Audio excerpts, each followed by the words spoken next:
kang ijo royo-royo, tani kebun buah kang wis kondang durenan.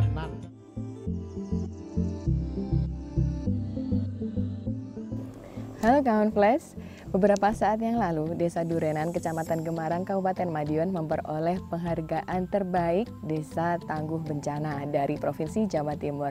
Dan saat ini saya sudah berada di Desa Durenan dan akan mewawancarai kepala desanya Bapak Purnomo. Pasti penasaran kan, kenapa Desa Durenan bisa dinobatkan sebagai Desa Tangguh Bencana? Yuk ikut yuk. Selamat pagi Bapak Purnomo. Pagi Mbak ya. Bapak Purnomo ini adalah Kepala Desa Durenan ya, ya, Kecamatan Gemarang. Gemarang. Bisa diceritakan Pak, bagaimana perjalanan Desa Durenan menjadi Desa Tangguh Bencana?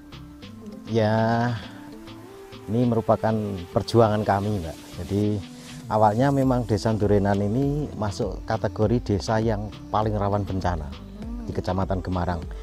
Jadi Bencana setiap apa, Pak? khususnya tanah longsor, angin ya seperti itu. Nah, karena itu semenjak saya jadi kepala desa saya berpikir bagaimana ketika terjadi bencana apa yang harus kita lakukan. Jadi awalnya belum terbentuk Destana, kan tetapi dari kemauan warga masyarakat sendiri ketika terjadi bencana mereka sangat luar biasa membantu. Akhirnya kami dari pemerintahan desa saya bentuk. Itu awalnya dari paguyuban pemuda dulu. Nah, paguyuban pemuda ini lebih pada kemanusiaan. Nah, kebetulan karena sering terjadi bencana tadi, lalu saya bentuk Destana itu. Lahirlah Destana, Desa Tangguh Bencana itu personilnya dari pemuda-pemuda. Itu saya gabungkan sekaligus mempersatukan teman-teman dari organisasi. Jadi itu kami tidak melihat latar belakang organisasi apa, agamanya apa, semua ini karena untuk kemanusiaan itu. Nah, sejarah awalnya seperti itu. Nah, sehingga dengan adanya Desa Tangguh Bencana ini, ketika terjadi bencana itu mereka kompak, mereka siap. Dan selama ini mereka bukan hanya melihat bencana alamnya saja. Contoh ketika terjadi wabah virus corona ini, mereka aktif. Karena personil ini kita ambil satu RT itu minimal 2 personil. Itu yang benar-benar kita didik, kita latih, kita beri motivasi bahwa bencana itu tidak semata-mata tanggung jawab pemerintah, tetapi tanggung jawab kita bersama. Nah, itu yang membuat mereka itu semuanya lebih semangat, lebih getol. Nah, kami dari pemerintahan desa memfasilitasi baik dari sisi anggarannya, dari pembinaannya, juga membentuk kelompok-kelompok itu. Nah, akhirnya terbentuklah Destana itu. Destana itu sendiri memang peran dan kontribusi yang diberikan kepada desa sangat luar biasa. Karena mereka ketika terjadi bencana, kami tidak pernah kesulitan mencari personil, apa yang harus ditangani, apa yang harus dilakukan. Mereka sudah tahu karena mereka sudah terlatih. Jadi seperti itu. Program apa saja Pak yang sudah dilaksanakan dalam rangka Desa Tangguh Bencana ini? Banyak program yang kita lakukan. Pertama dalam rangka sosialnya itu mereka juga bersosialisasi sendiri ke masyarakat, sehingga masyarakat itu tahu ketika terjadi bencana apa yang mereka lakukan, dan ketika sebelum terjadi bencana pun mereka sudah action, mulai dari penggalangan dana, sosialisasi di tempat-tempat yang notabene-nya itu rawan bencana, mitigasinya itu mereka sudah berjalan dengan sendirinya. Kemudian di sektor lain, kegiatan-kegiatan peningkatan perekonomi misalkan, mereka juga tergabung dengan Pok Darwis. Mereka membuka warung, mereka membuat inovasi bikin sablon, desa wisata Durenan, ya mereka pasarkan. Dan itu yang membuat relawan ini semakin hari semakin bertambah. Jadi di sini ini agak unik. Kalau mungkin di tempat lain namanya relawan itu kita cari, tapi kalau di sini mendaftar. Oh, malah jadi sini mendaftar, ya mereka yang mencari kami, mereka mendaftar ke desa. Nah, dengan itu desa juga memberikan dukungan, fasilitas, alat-alat yang dibutuhkan. Misalnya terjadi bencana, itu kita anggarkan, kita sediakan. Kemudian baju seragamnya dia. Kemudian yang sangat positif sekali, ini karena Desa Ndurenan ini juga sebagian itu tidak terjangkau oleh signal telekomunikasi, kita membuat inovasi.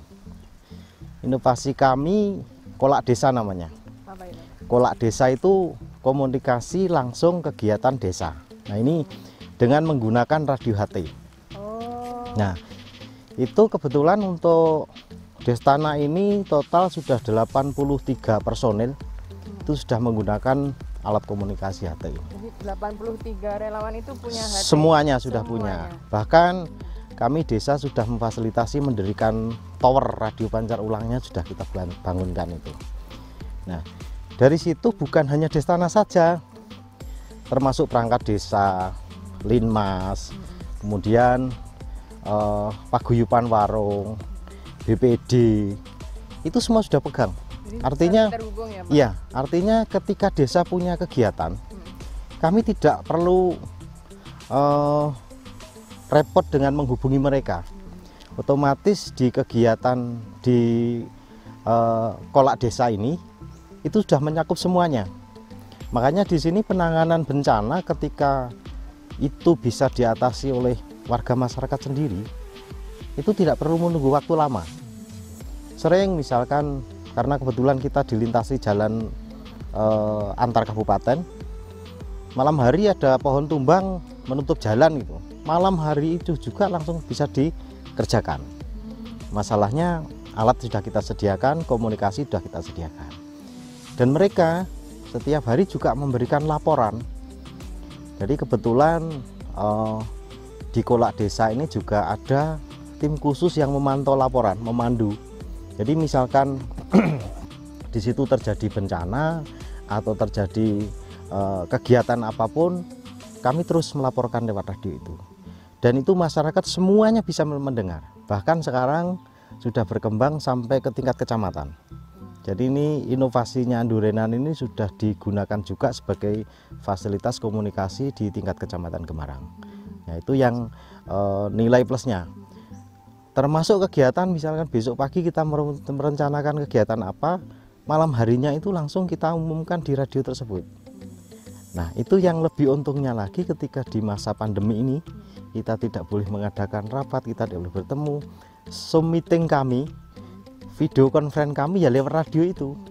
Jadi malam hari kita buka radio dan itu semuanya wajib on. Setelah on, kita umumkan di situ progres kegiatan pemerintahan desa apa untuk hari besoknya. Secara otomatis masyarakat mendengar, Pak RT mendengar, karena kebetulan Pak RT juga pegang radio. Jadi semuanya mendengar. Artinya ketika kita harus bergerak cepat, itu kita tidak kesulitan. Satu contoh, ketika di masa pandemi ini memang saya melihat dan saya berterima kasih kepada Destana khususnya, masyarakat khususnya, ketika kita harus menerapkan mencegah orang masuk. Mencegah orang masuk, salah satu yang dilakukan oleh relawan kami itu pegawai atau dunia usaha seperti bank harian, seperti bank-bank yang bulanan apapun itu tidak kita izinkan untuk masuk ke nasabah, ke rumah nasabah, tidak. Itu hanya cukup di kantor desa. Tetapi konsekuensinya di kantor desa nanti mereka lapor ke posko, kemudian mengasih data ke kami, nasabahnya siapa saja namanya, tagihannya berapa. Nanti yang nagih mendatangi nasabah itu petugas Destana. Petugas Destana nanti pembayarannya harus ditransfer, kita fasilitasi dengan briling, dengan fasilitas-fasilitas yang memudahkan mereka. Intinya bukan kami hanya menghentikan untuk orang tidak boleh masuk, tetapi kami berikan solusi. Dan itu mohon maaf kami tidak dapat fee, tidak dapat apa-apa. Ya itu memang kerelaan kami dalam rangka memutus penyebaran mata rantai virus corona itu. Itu masih banyak hal yang lain selain pihak perbankan, misalkan paket, petugas paket itu juga kurir, itu ngantarnya hanya di stasiun kantor desa. Nanti yang mengantar ke penerima itu relawan kami, itu pun juga tanpa ada biaya. dengan keikhlasan mereka, dengan kerelaan mereka, ya karena otomatis itu tadi intinya supaya orang luar tidak masuk ke wilayah kami, tidak bersentuhan berhubungan langsung kepada masyarakat. Sama juga kebutuhan masyarakat yang sifatnya bisa dibantu oleh relawan, ya langsung mereka menghubungi relawan lewat radio tadi, kontak misalkan Pak ini ada orang sakit, tanda-tandanya kok begini, itu langsung nanti petugas relawan ya mengambil mereka dengan kendaraan dibawa ke rumah sakit, atau kalau memang arahnya ke situ kita panggil dulu bidan desa supaya bisa diperiksa, ya takutnya kalau mereka kena, karena seperti itu. Nantinya sama-sama saling menjaga. Jadi masyarakat kita bantu, tapi petugas kami juga merasa terbantu. Jadi selama ini itu yang kami lakukan memang. Jadi ya saya bersyukurnya kerelaan masyarakat, kesungguhan masyarakat, kerjasama masyarakat ini sangat luar biasa. Itu di sisi bencananya. Di sisi keamanannya, tim relawan kami bukan hanya bicara soal kalau ada bencana, tapi rutinitas. Kami sudah punya tim yang kita jadwalkan, itu misalkan malam ini kita patroli kemana, ke lingkungan siapa. Apalagi kan kita wilayahnya luas kayak gini, pada potensi masyarakatnya misalnya kayak tanaman porang, itu di tempat lain banyak yang hilang, sehingga relawan ini juga dengan kerelaannya mereka membentuk tim keamanan, mereka mengawasi, mereka keliling, ya memang, dan itu pun atas inisiatif mereka sendiri. Jadi tanpa harus kita perintah, mereka sudah tahu. Cuman semuanya terintegrasi ke desa. Jadi mereka menunggu komando saya sebagai kepala desa, apa yang harus kita lakukan. Misalkan Pak ini seperti ini kan kita mau memasuki musim penghujan. Di Destana itu ada tim mitigasi. Mereka sudah mulai turun ke lapangan, melihat barangkali mana ada pohon yang mungkin membahayakan, ada tanda-tanda tanah retak atau mungkin bisa terjadi longsor, saluran air yang nanti bisa membuat longsor, itu sudah mulai ada penanganan mulai sekarang. Jadi tidak menunggu nanti kalau sudah turun bencana, sekarang sudah mulai gitu. Mereka tahu apa yang harus mereka lakukan. Jadi pencegahannya pun juga ada ya. Mitigasinya. Makanya bicara bencana yang pertama kali justru faktor pencegahannya dulu. Jangan bekerja ketika sudah terjadi bencana, tapi sebelum terjadi bencana ini apa yang harus kita lakukan. Dan tergabung semuanya, Mbak. Seperti di tempat ini kan di sana juga ada warung Pok Darwis. Pok Darwis itu yang menangani pariwisata, tapi ini juga met dengan Destana ini sama. Jadi mereka punya kegiatan apa itu met, semuanya met. Jadi di Pok Darwis juga ada Destana, di Destana ada Pok Darwis, kemudian ada paguyuban yang lain seperti paguyuban pemuda anti narkoba. Kita punya paguyuban itu yang sudah dilantik di provinsi waktu itu. Nah, itu dia juga punya kegiatan positif dalam rangka membantu pengamanan, dan itu juga bagian dari Destana. Artinya kalau itu dari sisi kenakalan remaja misalkan, mereka turun. Jadi mereka turun karena di situ mereka ada aturan tersendiri, karena namanya paguyuban pemuda anti narkoba, minum pun tidak boleh di situ. Baik laki-laki dan perempuan tergabung jadi satu.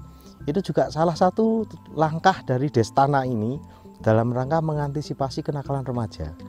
Jadi seperti itu. Nah, kemudian kita punya kelompok paguyuban GATE namanya. GATE itu Gemarang Adventure Trail.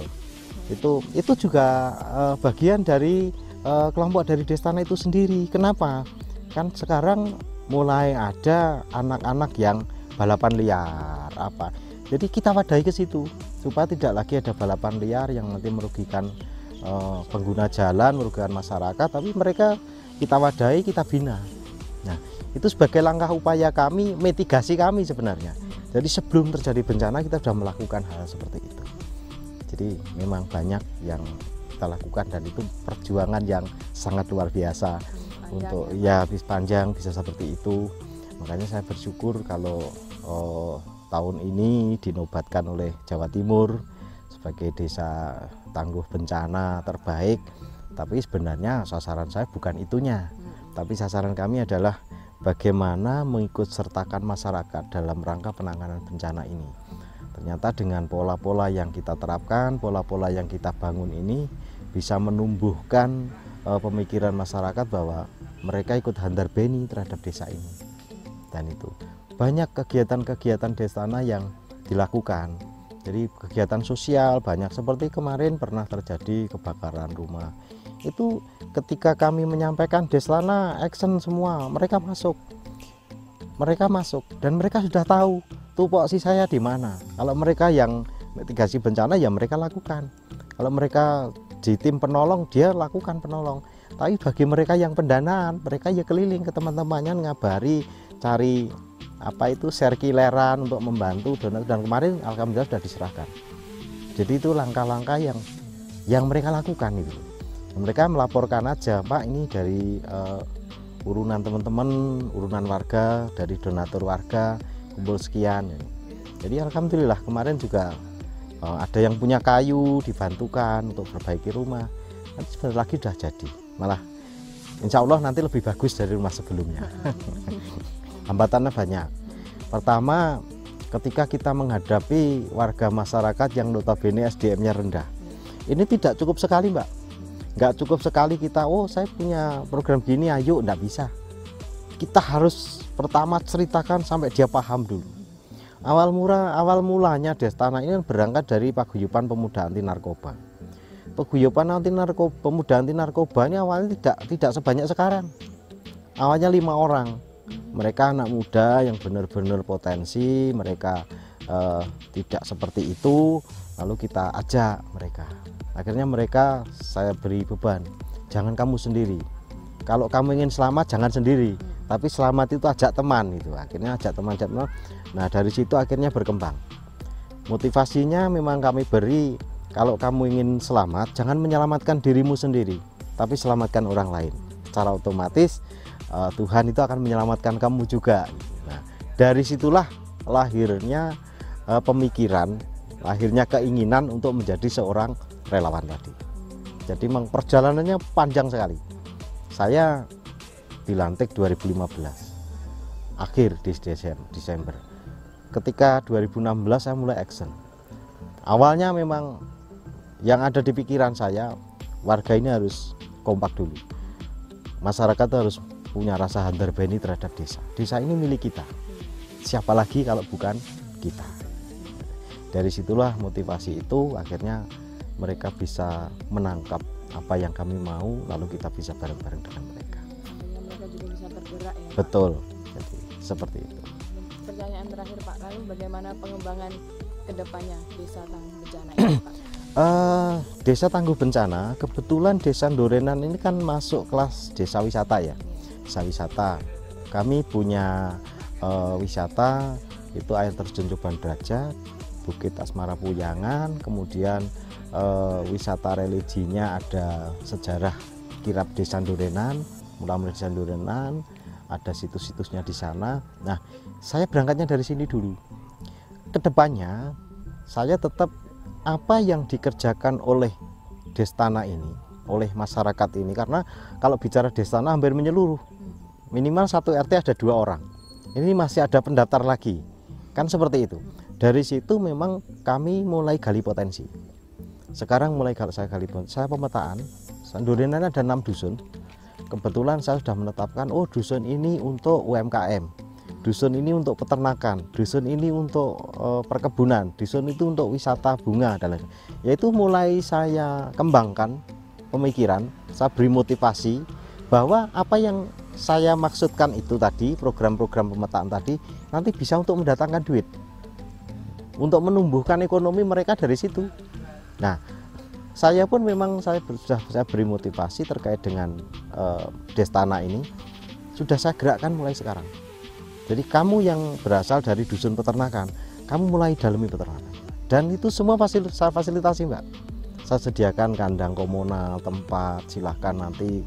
Dan sudah terbentuk kelompok peternakan dengan kandang komunal sudah ada. Tujuannya apa? Itu dalam jangka panjang. Karena gini, peternak yang ada di desa kami itu kebetulan masih jadi satu dengan tempat tinggal. Entah itu di belakang rumah, di samping rumah menjadi. Ke depan nanti program kami itu untuk dijadikan di satu area khusus. Supaya apa? Di kesehatannya mereka tidak terganggu dengan kandang. Di sisi keamanannya kita punya Destana, Kemudian di sisi perekonomian desa ikut di situ, lebih mudah pengawasannya dan pembinaannya ketika sudah menjadi satu ini. Nah ini ke depan nanti akan seperti itu. Kemudian desa-desa yang UMKM ini sudah mulai, kami sudah punya produk yang dihasilkan oleh teman-teman Destana dan pemuda ini yang sampai keluar. Jadi nanti ada showroom kami itu ada produk kerajinan itu yang sekarang pasarnya sudah sampai ke Bandung, ke Jakarta, ke Surabaya, sudah ada. Jadi kami punya industri tahu ketel uap, kemudian industri singkong di UMKM-nya. Nanti memang saya bina seperti itu. Nah pertanyaannya, bagaimana kalau warga masyarakat yang di dusun ternak tapi dia punya UMKM, yang induknya ke sana, supaya kami lebih mudah. Ini kan bicara dengan plotting anggaran juga, sehingga jelas ketika kami harus menganggarkan bantuan untuk UMKM, untuk pemberdayaannya, itu diarahkan kemana? Oh kelompoknya ini jelas itu. Sudah ada, betul. Kan juga ada ini yang di dusun peternakan itu, tapi mereka dunianya dunia membuat keripik, membuat apa, seperti menjahit dan apa. Ya nanti induknya di sana. Artinya pembinaannya di sana. Mereka menyerap ilmunya juga ke sana karena kami mendatangkan tenaga-tenaga ahli yang memang di dunia seperti itu. Nanti yang daerah wisata ya khusus kita bicara wisata. Dan semuanya baik UMKM, baik peternakan, pertanian, perkebunan, ke depan arah kami semua untuk wisata. Karena ini sudah kami yang di daerah perkebunan, kami kemarin sudah menanam 18.000 pohon jeruk. Harapan kami nanti ketika itu panen itu bisa menjadi wisata petik buah misalnya. Jadi seperti itu. Nah pemikiran ini memang kalau masyarakat kan faktor SDM, mohon maaf, tidak berpikir ke arah sana. Mereka prinsipnya ya kalau nanam jeruk jual jeruk kan gitu. Tapi kalau kita prinsip nanam jeruk tapi jual wisata kan gitu, nilainya akan lebih tinggi. Dan itu sudah dibuktikan oleh sebagian masyarakat yang kemarin musim durian misalkan. Jadi mereka menjual durian itu lebih mahal di tempat daripada dibawa ke kota. Karena dibawa ke kota mereka harus tambah transport dan lain sebagainya. Kalau diambil di tempat, pertama konsumen ini tahu tempatnya, tahu keasliannya, tahu kualitasnya, dan mereka punya kewenangan untuk memilih di situ. Jadi itu yang kami lakukan untuk kedepannya nanti, Mbak. Ya. Selain jadi desa wisata juga bisa jadi desa yang tangguh bencana ya Pak? Siap, harapan kami seperti itu Pak. Mbak, karena apa? Saya ini punya mimpi sebenarnya, dan itu saya yakin, saya sudah saya sampaikan ke masyarakat dari analisa usahanya, dari hasil riset kami, itu saya yakin Durenan itu mampu menjadi desa mandiri karena potensinya. Pertanyaannya tinggal sekarang kita mau seperti ini saja atau mau berkembang yang lebih baik ya. Karena anak-anak sekarang, anak-anak sekolah sudah mulai diperhatikan, artinya mereka pendidikannya sudah mulai ada yang kuliah dan kalau dulu tidak ada, tapi sekarang sudah mulai ada. Artinya mereka pun saya beri motivasi, kamu sekolah boleh silahkan kejar ilmu, tapi ketika sudah mendapat ilmu kembalilah ke desa, pikirkan. Sudah saya berikan hitung-hitungan, petani itu sebenarnya lebih kaya kalau memang bertaninya betul gitu. Nah itu yang membuat mereka sedikit tertarik. Makanya saya lihat anak-anak kita, warga masyarakat sudah banyak yang mulai menggeluti dunia pertanian. Saya pun berharap nanti anak-anak muda ini mencintai pertanian. Kenapa? Karena wilayah desa kita ini luas, tanahnya masih luas. Bertani merupakan kesempatan untuk mengembangkan wirausaha yang lebih bagus. Terima kasih Bapak Purnomo, ya, semoga ceritanya bisa menginspirasi desa-desa lain ya. Ya.